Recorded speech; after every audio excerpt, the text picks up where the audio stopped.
교회를 이렇게 다니는 사람들마다 보면 예수님이 그 사람을 만나 주신 포인트가 각양각색이 다 틀려. 예. 뭐 불교를 믿었던 분이 기독교인 가정으로 시집을 와서 남편과 함께 억지로 교회를 다니다가 예수를 만난 분이 계시고, 네. 어떤 사람은 아내 손에 이끌려서 교회를 다니다 보니까, 아내 손에 이끌려서 끌려와서 앉아 있다 보니까 예수를 만난 그런 분도 계셔요. 또 제가 어렸을 땐 친구 따라 크리스마스나 부활절이나 이때 교회 그 초코파이 먹으러 와가지고 초코파이 먹다가 예수 만난 분도 계세요. 또 슬픈 일이지만 기독교인 가정에서 태어나서 몸은 교회에 와 있는데 여전히 예수는 저 멀리 태평양 건너에 계신 그런 분들도 있어요. 여러 번 예수님이 손을 내밀어서 나한테 오라고 그렇게 손을 내밀었지만 그 손을 뿌리치고 그냥 이름뿐인 교인으로 평생 그렇게 살다가 마감하는 분들도 계십니다. 지난 요한복음 3장에서는 우리가 니고데모라는 사람을 보았어요. 유대교 지도자였던 니고데모가 예수님을 만나는 장면이 있었어요. 네, 구약 성경에 완전 정통한 사람.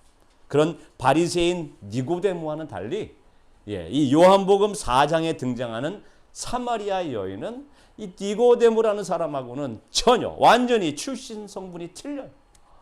네, 그런 아주머니가 예수님을 만나게 됩니다. 이 아주머니는 무려 5번을 결혼했는데 다 실패하죠. 지금 살고 있는 남편도 아마 남의 남편이었는지 아니면 정상적인 혼인관계가 아니었는지 예수님이 너에게는 남편이 5이나 있었고 지금 같이 살고 있는 남자도 내 남편이 아니니 바로 말하였다 라고 하셨어요. 유대인도 아니고 유대인들이 그토록 그렇게 싫어했던 경멸했던 사마리아인, 결혼 생활도 다 실패하고 지금도 남편이 아닌 사람과 살고 있는 이 아주머니가 누굴 만났어요? 예수님을 만났어요. 아무도 거들떠보지 않던 한 여인을 만나기 위해서 예수님이 일부러 사마리아를 거쳐서 가실 수밖에 없었다라고 요한복음 4장 4절에 얘기하죠. 그리고 우연히 지나가다 만났을 것일지도 모른다라고 생각할지 모르겠지만 예수님께는 뭐가 없어요? 우연이란 존재하지 않아요. 저와 여러분이 예수님을 만났다면 분명 예수님이 한 여인을 만나기 위해서 사마리아로 갈 수밖에 없었던 그런 이유처럼 또 다른 여러 가지 이유들로 우리들을 만나주셨어요. 한 사람도 우연히 만나져서 예수님을 알게 되고 예수님을 믿게 되고 교회에 오게 되는 경우는 전혀 없다는 말씀이에요. 예수님이 저와 여러분을 만나기 위해서 환경, 가족, 또 시간, 사람 이런 것들을 통해 오신 거예요. 요한복음 4장 4절 5절 6절에 예수께서 사마리아에 있는 수가라는 마을에 이르셨다. 이 마을은 야곱이 아들 요셉에게 준 땅에서 가까운 곳이며 야곱의 우물이 거기에 있었다. 예수께서 길을 가시다가 피로하셔서 우물가에 앉으셨다. 때는 오정쯤이었다고 했어요. 수가라는 마을, 야곱의 우물, 피로하심, 오정쯤 이런 것들이 모두 사마리아 여인과 연결되어 있어요. 마치 시간과 공간을 이 여인과의 만남을 위해서 세팅한 것처럼 보여요. 수가라는 마을에 가시지 않았거나 야곱의 우물 그냥 통과하셨거나 길을 가시다 피곤하지 않으셨거나 그 여인이 우물가에 나오는 오정쯤이 아니었다면 그 여자를 만날 가능성은 전혀 없었던 것이죠. 소위 우연을 가장한 필연적인 만남이었다고 봐야 하는 겁니다. 저 여러분도 그렇지 않을까요? 우리가 예수님을 우연히 만난 것, 우연하게 만난 것 같지만 아니에요. 예수님은 우연을 그렇게 가장해서 필연적으로 우리에게 오셨어요. 저와 여러분 한 사람 한 사람을 그렇게 필연적으로 만나 주셨다는 거죠. 기적 같은 일이 우리에게 일어난 거예요.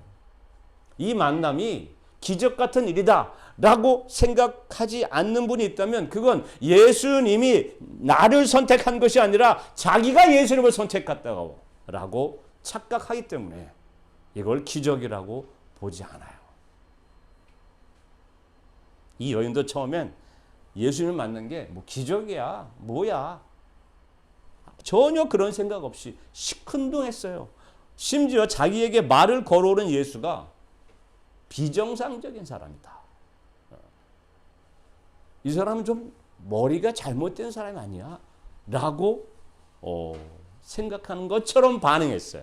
7절에 한 사마리아 여자가 물을 기르러 나왔다. 예수께서 그 여자에게 마실 물을 좀 달라고 말씀하셨다. 이 당시 랍비들의 격언에 아무도 길에서는 여자와 말을 해서는 안 된다.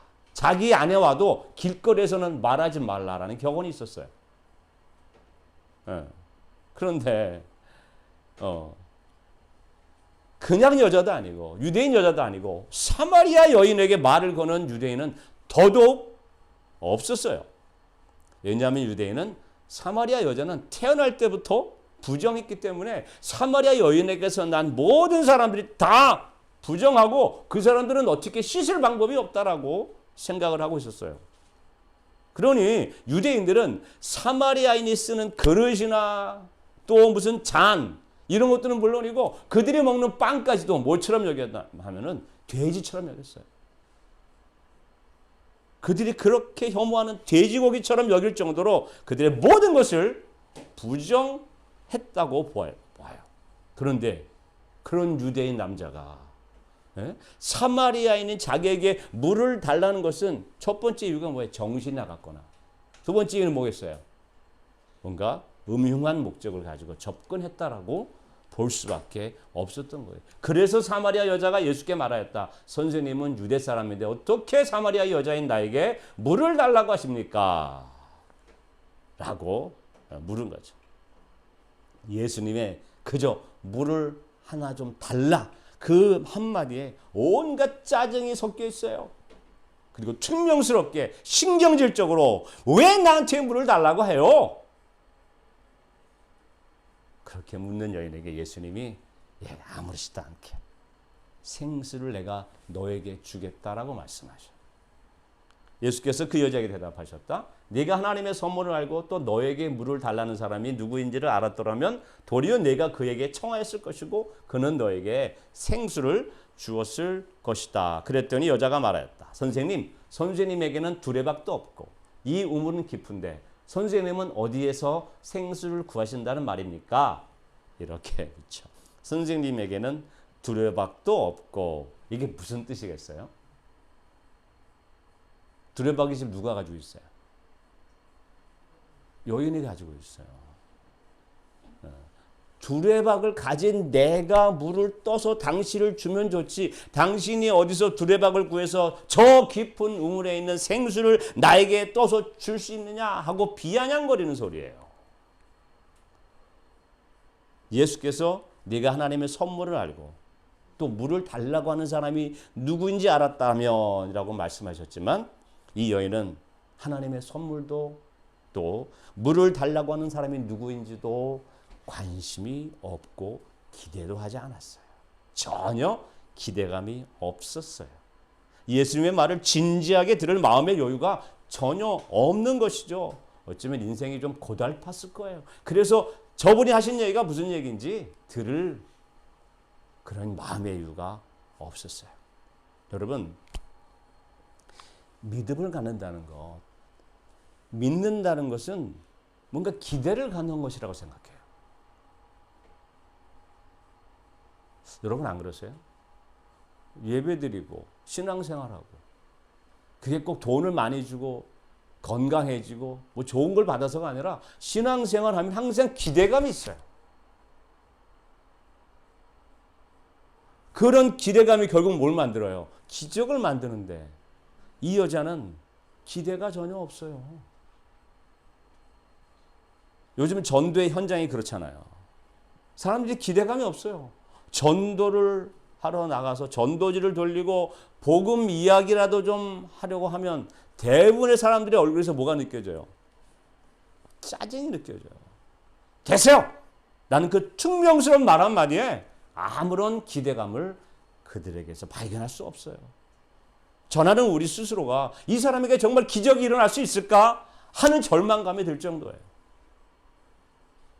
제가 설교를 하면서도 듣는 사람들의 모습에서 그런 아무런 기대감을 느끼지 못할 때가 있어요.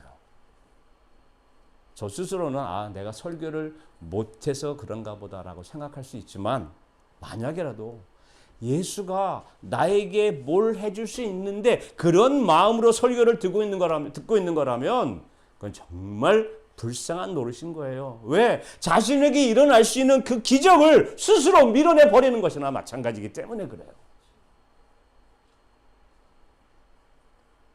사마리아 여인은 자신이 왜 아무런 기대감이 없는지를 이렇게 얘기합니다. 선생님이 우리 조상 야곱보다 더 위대하신 분이라는 말입니까? 그는 우리에게 이 우물을 주었고 그와 그 자녀들과 그 가축까지 다 이 우물의 물을 마셨어요. 라고 얘기를 해요.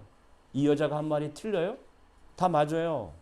이 우물은 그냥 우물이 아니라 조상 야곱이 준 우물이라는 것이죠. 그 세월이 장장 2000년이에요. 야곱 한 사람을 통해서 2000년 동안 수많은 사람과 짐승들이 여기 와서 물을 마셨다면 야곱은 정말 위대한 사람, 큰 사람이 맞아요.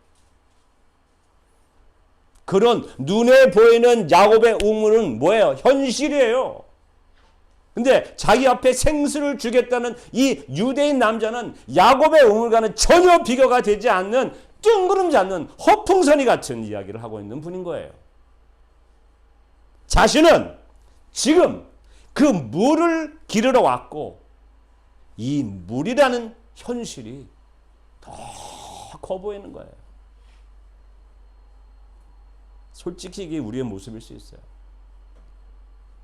하나님을 믿는다 그러면서도 우리 앞에 놓인 현실의 무게가 항상 하나님보다 더 크다고 착각을 한다는 거지. 하나님께 받은 사명과 그 현실 사이에서 갈등을 하는 것도 하나님 주신 사명보다 현실의 상황이 더 커 보이기 때문에 그 사명을 감당하기가 어려운 거예요. 그래서 예수님이 그렇게 우리도 벌벌 떠는 그 현실이라는 것이 무엇인지를 이렇게 알려주십니다. 같이 읽어볼게요. 시작. 예수께서 말씀하셨다. 이 물을 마시는 사람은 다시 목마를 것이다. 당장 현실적으로 이 여인이 야곱의 우물에서 물을 길러 가면 아무리 위대한 야곱, 아무리 큰 야곱의 우물이라도 내일 또다시 물을 기르러 와야 돼요. 그걸 뭐라 그래요?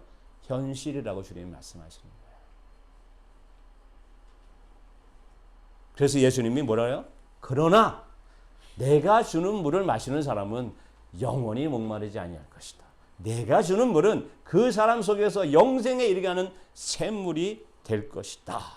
라고 말씀하셨을 때 이 여인이 내일 물을 길러 와야 하는 당면한 현실을 회피하는 목적으로 그 현실에서 도망가려는 목적으로 뭐라 그래요? 그 여자가 말하였다. 선생님 그 물을 나에게 주셔서 내가 목마르지도 않고 또 물을 기르러 여기까지 나오지도 않게 해 주십시오. 라고 말했던 것이죠. 쉽게 설명하자면 제가 매일 아침 6시 30분에 혈압약이랑 또 콜레스테롤 약이랑 바이타민 D를 먹어요. 이게 현실이에요. 꼭 먹어야 돼. 매일 먹어야 돼. 오늘 먹었다고 내일 안 먹어요? 먹어야 돼. 그게 현실이에요. 이 현실을 회피할 수 있는 방법. 그 방법은 뭘까요? 이 현실을 회피하려면 콜레스테롤 약과 또 뭐라 그랬어요 제가? 혈압약과 네, 또 바이타민 D 이거를 안 먹으면 현실을 회피하는 거예요. 그 방법이 뭘까요? 이 현실을 회피할 수 있는 방법. 방법이 없지요. 뭐예요? 뭐죠? 제 몸이 이 약들을 먹지 않아도 될 만큼 완전하게 완벽하게 건강해지면 이 현실을 회피할 수 있어요. 물론 이것도 대단한 기적이에요. 하나님은 내 병을 고치셔서 내가 혈압약도 안 먹고 매일매일 건강하게 살 수 있으면 기적이죠. 사마리아 여인 입장에서 자신이 매일 물을 기르러 오지 않게만 해준다면 이 유대인 예수님이 야곱보다 더 큰 분이 될 수도 있었어요.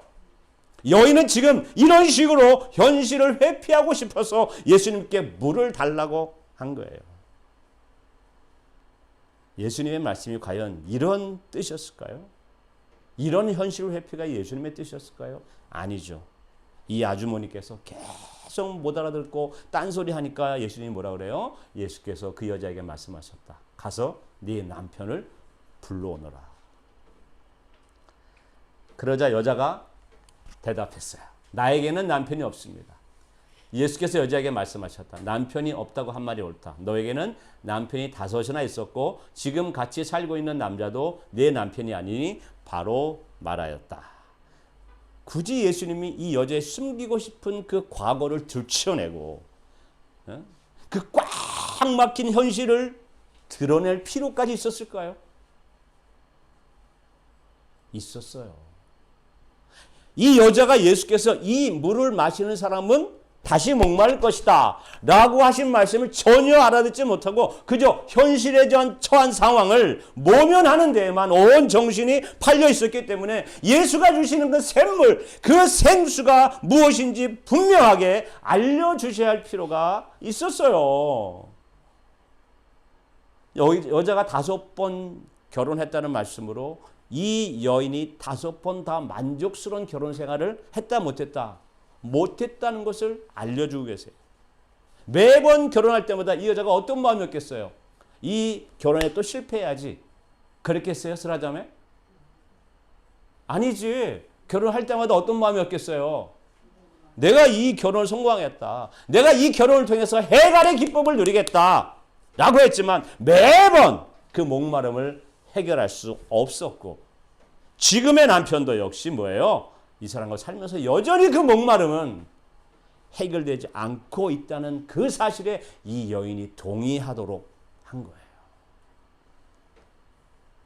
물 못 먹는 물 길러 오가 아니고 그런 현실이 아니라 이 여자가 궁극적으로 가지고 있는 그 현실에 예수님이 아니고 그거 말고 네가 가지고 있는 그 영원한 목마름을 내가 해결해 주겠다. 마가복음 2장에 보면요. 예수님께서 가버나움이라는 곳에 가셨을 때 얼마나 많은 사람들이 몰려왔는지 예수님이 계시던 곳 문 밖까지 정말 발 디딜 틈이 없었어요. 그때 4사람이 한 중풍병자를 안고 예수님께 가서 치료받으려고 메고 왔는데 뭐 들어갈 수가 없잖아요. 그래서 어떻게 했어요? 지붕으로 올라갔죠. 그래서 예수님이 아래에 있는 그 지붕을 뚫어서 그 사람을 예수님 앞으로 내려보냈어요. 예수께서는 그들의 믿음을 보시고 중풍병 환자에게 이 사람아 네 죄가 용서받았다 하고 말씀하셨다. 그러자 그 자리에 있던 율법 학자들이 예수께서 내 죄가 용서받았다는 말을 하신 것 때문에 매우 기분이 나빴어요. 언짢았어요. 그래서 예수께서 그들이 속으로 이렇게 생각하는 것을 곧바로 마음을 알아채시고 그들에게 말씀하셨다. 어찌하여 너희는 마음속에 그런 생각을 품고 있느냐. 중풍병 환자에게 내 죄가 용서받았다 하고 말하는 것과 일어나서 네 자리를 걷어서 걸어가거라 하고 말하는 것 가운데서 어느 쪽이 더 말하기 쉬우냐. 그러나 인자가 땅에서 죄를 용서하는 권세를 가지고 있음을 너희에게 알려주겠다. 예수께서 중풍병 환자에게 말씀하셨다. 네, 이게 잘 이해 못하신 분들이 있더라고. 당시 수많은 사람들이 지금 예수님과 그 제자들이 하는 모습을 지켜보고 있어요. 그 가운데 예수님이 중풍병자에게 내 죄가 용서받았다. 내 죄가 용서받았다. 라고 말하는 것과 일어나서 내 자리를 걷어서 걸어가거라 하고 말하는 것 중에 어느 쪽이 말하기가 쉬웠을까요? 예수님이 무슨 얘기한 거예요? 예수님이 어떤 의미로 어느 쪽이 쉽다고 얘기한 거예요? 네, 자, 여러분 우리 입장에서는요. 눈에 당장 보여야 하니까 일어나서 네 자리를 걷어서 걸어가거라는 말이 어려울 것 같아. 만약에 못 일어나면 끝장나는 거잖아. 예수님 모두 사역의 가짜가 되는 거잖아. 그게 어려울 것 같은데 사실 눈에 보이지는 않지만 내 죄가 용서받았다는 말이 더 어려웠어요. 그건 눈에 보이지 않죠? 그러니까 쉬울 것 같은데 아니요. 당시에는 죄를 지은 사람은 성전에 가서 자기가 다 죄가 용서받은 게 확인이 되고 그 다음에 속죄 제물을 드려 속죄 제물을 받고 나서야 제사장이 내 죄가 용서받았다라고 선포할 수 있었는데 지금 성전에 가지도 않고 속전 제물도 드리지 않고 예수가 그 자리에서 내 죄가 용서받았다고 얘기하는 거는요. 예수님이 죽겠다는 얘기예요. 돌에 맞아 죽겠다는 얘기예요. 예수님은 그들의 분노할 것을 아시면서도 일어나서 내 자리를 걷어서 걸어가라는 현실 문제보다 현실에 처해진 문제보다 내 죄가 용서받았다는 그 중풍병자의 근원적인 문제 그 문제를 해결해 주시기를 우선 first of all 먼저 생각하셨다는 거죠. 사마리아 여인에게도 그 사람 속에서 영생에 이르게 하는 샘물이 될 것이다 로 영혼의 목마름을 해결해 주시려는 것이 우선되는 목적이었던 거죠. 남편이 6 있는 동안에 해결되지 않은 그 인생의 목마름을 해결하시기 위해 예수님은 그녀의 목마름을 직시하시고 남편을 데리고 오라고 하셨던 거죠. 내가 궁극적으로 가지고 있는 목마름이 뭔지 정확히 알아라. 뜨끔한 거예요, 여자가. 사랑하는 여러분, 우리가 어쩌다 우연히 여기 앉아 있다고 착각하지 않기를 바랍니다. 하나님의 특별한 섭리가 아니면 장소, 사람, 저절로 이렇게 세팅되어지지 않아요. 가족이라도 마찬가지예요. 그게 억지로 세팅되어지지 않아요. 그리고 그렇게 우리를 필연적으로 만나주신 예수님은 우리의 현실적인 당면 문제보다 우리의 근원적인 영혼의 문제를 더 중하게, 더 우선적으로 first of all 생각하세요. 요즘 MZ세대들은 우리 현빈이도 그러던데 이 현실, 지금 현재 여기 이 현실보다 가상현실 virtual reality 가상현실에 더 주목하며 살아가는 마찬가지로 하나님은 우리의 이 현실보다 우리의 영적 상태에 더 우선하셔서 우리를 케어하시기를 원하세요. 예수가 날 위해 뭘 할 수 있냐? 이런 질문은요. 예수가 내 현실 문제를 어떻게 해결해 줄 수 있냐는 질문이에요. 하지만 현실 문제는 또 다른 현실 문제를 낳고 계속해서 그렇게 파생되는 현실에 우리가 집중하지 않도록 예수님은 우리 속에서 영생에 이르게 하는 샘물을 공급하십니다. 저 밖에 있는 나무가 세찬 바람이 불어서 잎이 떨어져서 온통 바닥에 나 뒹굴어도 저 나무는 전혀 꿈쩍도 하지 않아. 오늘 아침에도 저거 쓰느냐고 혼났어요. 얼마나 낙엽이 많이 쌓여요. 제가 청소했는데 또 옆집에서 또 와서 또 오늘 청소를 했어. 낙엽이 계속 떨어져요. 근데 저 나무는 더 단단해지지. 죽을 생각을 안 하네. 마찬가지예요. 예수님은 우리에게 주어진 현실 상황, 나뭇잎이 떨어지는 그런 현실 상황, 그 현실 상황에 그다지 영향을 받지 않고 오히려 영혼이 더 만족을 누릴 수 있는 생수를 공급하시기를 원하세요. 이미 그 생수를 소유하신 분도 계실 것이고 이제 예수께서 주실 그 생수를 마실 분도 여기에 계실 줄로 믿습니다. 저와 여러분 모두가 영혼의 목마름이 완전히 해갈려서 그때 우리의 입은 웃음으로 가득 찼고 우리의 혀는 찬양의 함성으로 가득 찼다. 그때에 다른 나라 백성들도 말하였다. 주님께서 그들의 편이 되셔서 큰 일을 하셨다는 고백을 하실 수 있기를 예수 그리스도의 이름으로 축원합니다. 아멘.